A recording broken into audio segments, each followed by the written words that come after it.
ለሚፈነግል ወድበር ብለው ለሚጠፋ ብር ብለው ለሚቀር ምድራዊ ክብር ብለው ለስጋዊ ጥቅም ብለው እኔ እበልጥ እያሉ የደሃውን ልጅ ያጋድሉታል።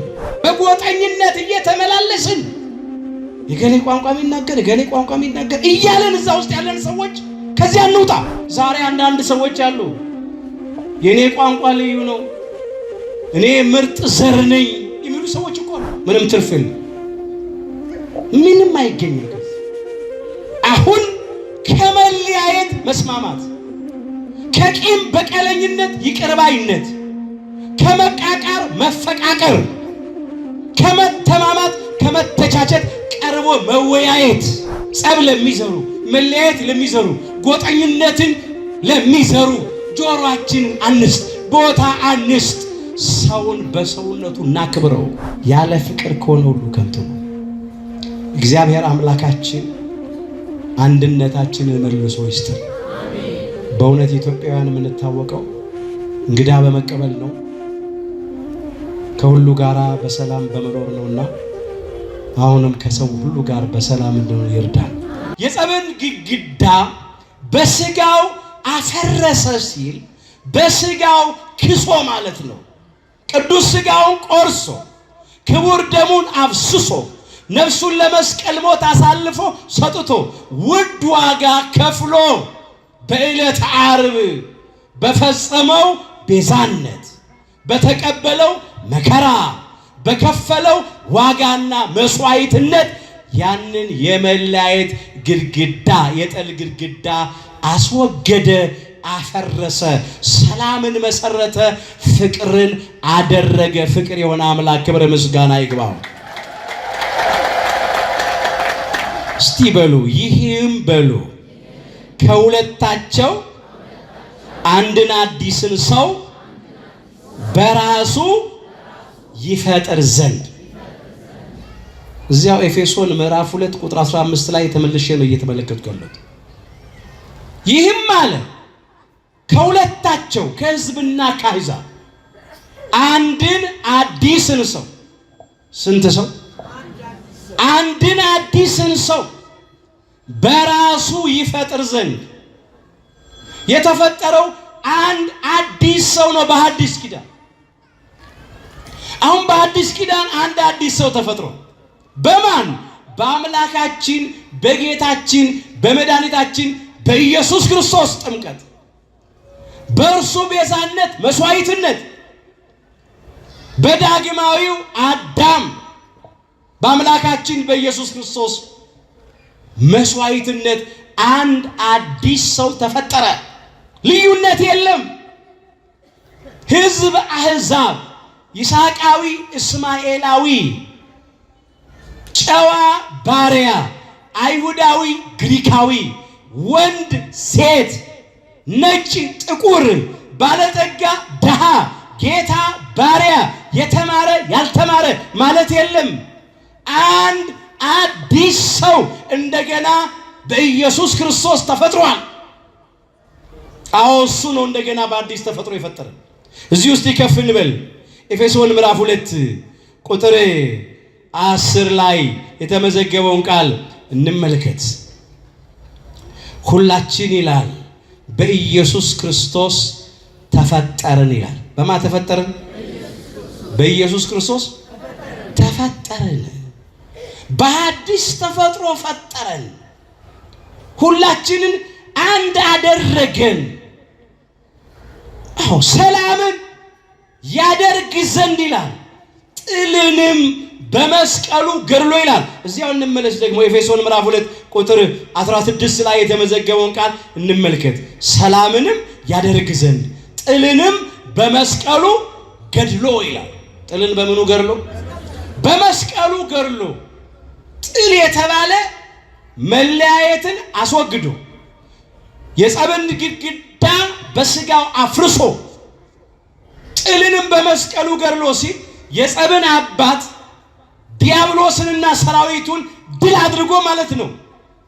በመስቀሉ ገድሎ ምልክት በተባለው መስቀሉ አዳምና እኛ ልጆቹ ክብር ባገኘንበት፣ ዲያብሎስና ሰራዊቱ ባፈሩበት፣ በድላችን አርማ በነፃነታችን ምልክት በቅዱስ መስቀሉ ማለት ነው። ሌላው ጥልንም በመስቀሉ ገድሎ ሲል መስቀል በተባለ ስለኛ በተቀበለው መከራ ስለኛ በከፈለው ውድ ዋጋ በፈጸመው ቤዛነት የተቀበለልን መከራ የተሰቃየው ስቃይ ሁሉ የከፈለው ዋጋ ሁሉ ሞቱ ራሱ መስቀል ይባላል። ጥልንም በመስቀሉ ገድሎ በእርሱ ሁለታቸውን አለ። ሁለታቸውን የሚለው ሕዝብና አሕዛብን ነው። በአንድ አካል ከእግዚአብሔር ጋር ያስታርቅ ዘንድ በአንድ አካል ከማን ጋር ያስታርቅ ዘንድ? ከእግዚአብሔር ጋር ያስታርቅ ዘንድ ከባህሪ አባቱ ከእግዚአብሔር አብ ጋራ ከባህሪ ሕይወቱ ከእግዚአብሔር መንፈስ ቅዱስ ጋራ ከራሱም ከእግዚአብሔር ወልድ ከኢየሱስ ክርስቶስ ጋራ ታረቀን፣ አስታረቀን። ለምን? እርሱ ሰላማችን ነውና፣ እርሱ አስታራቂያችን ነው። አንድ ያደረገን እሱ ነው። ክብረ ምስጋና ለአምላካችን ለጌታችን ለመድኃኒታችን ለኢየሱስ ክርስቶስ ነው። እንግዲህ የሰውን ወገኖች ሁሉ ከአንድ ፈጠረ ሲል በብሉይ ኪዳን በመጀመሪያው ሰው በፍጥሩ አዳም በኩል በስጋ ሁላችንም የአዳም ልጆች ነን። አባታችን አዳም ነው፣ እናታችንም ሔዋን ናት። በአዲስ ኪዳን በዳግማዊ አዳም በአምላካችን በጌታችን በመድኃኒታችን በኢየሱስ ክርስቶስ በኩል ሰው በሆነው አምላክ በኢየሱስ ክርስቶስ በኩል በአዲስ ተፈጥሮ ፈጥሮናል።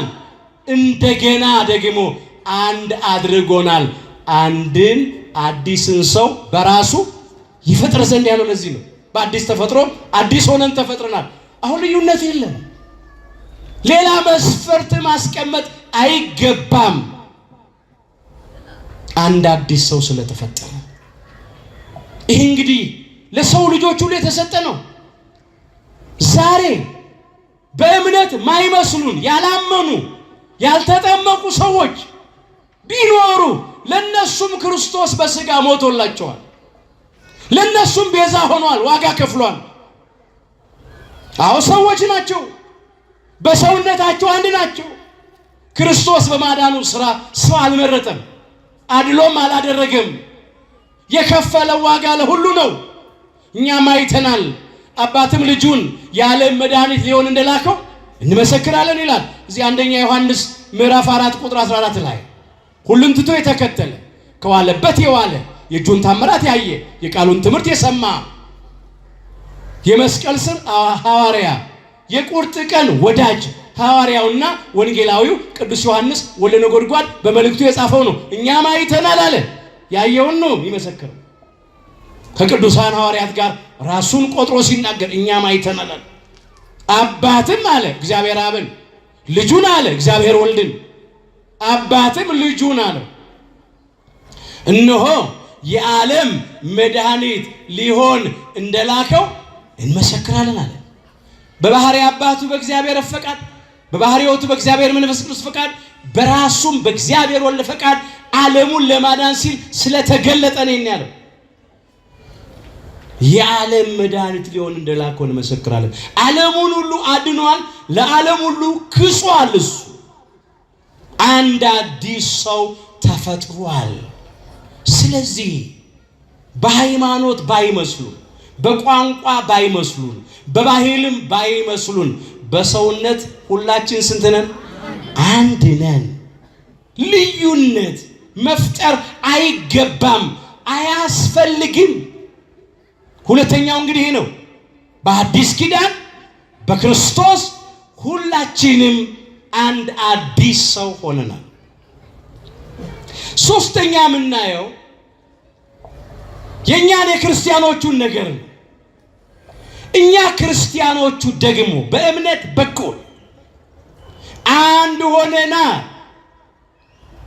ወንዶቹ በ40 ቀን ሴቶቹ በ80 ቀን ከማኅፀነ ዮርዳኖስ ከጸጋ መንፈስ ቅዱስ ዳግም በጥምቀት ተወልደን በሜሮን ከብረን የአምላክን ቅዱስ ሥጋና ክቡር ደም ተቀብለን እግዚአብሔርን በልጅነት ክብር አይተን ለመንግሥተ ሰማያት ክብር ታጭተናል። ይህን ቅዱስ ጳውሎስ እንደዚህ አድርጎ ያመጣዋል። እዚህ አንደኛ ቆሮንቶስ ምዕራፍ 12 ቁጥር 13 ላይ የተመዘገበውን ኃይለ ቃል እንመልከት።